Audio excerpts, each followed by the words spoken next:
get quite a bit of variety. You get deserts and you get beautiful valleys, and you get the Ranthambore National Park, which is, you could be in the jungles of Africa, it's that lush. So you're getting all sorts of contrasts, and ever so often you're reminded about the past of India. When you look up on the hills and you see these great big forts that speak of glories past, and you look at modern India, which is quite a contrast, because it's a massive place with a massive amount of people trying to exist and, you know, claw their way through the ladders of poverty and so forth, and at the same time you've got these monuments looking down on them from a day where I guess the equality was even worse, but absolute wealth and fiefdoms and warlords and all sorts of things. So you're aware that you're in history.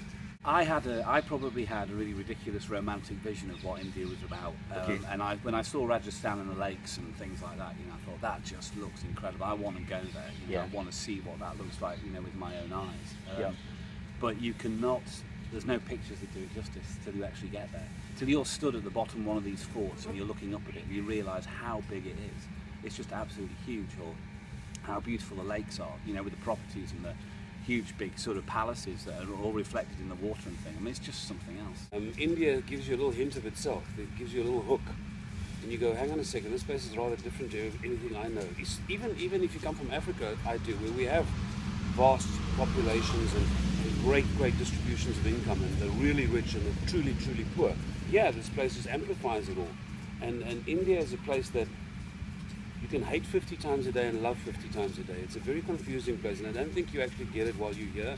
And it takes you weeks and months after you get home to actually figure out what you saw, because it's so compressed and there's so many things happening, and the volume of everything is just so much that you go home and my wife will ask me, well, how was your trip? And I actually won't be able to answer for a while. Things to do when you get here are bloody amazing. I mean, really good. So the camel ride was something else for me personally, because I had the crazy camel, as everyone remembers. But it was, you know, we heard it. We heard it. But it made it all part of the thing, didn't it? Really, that was fantastic. And the interesting thing about the camel ride was you actually managed to get up some quite small hills on it, and you could see the whole desert, you know, opening up in front of you. So where are you going to get to see that unless you get on a camel and actually do it?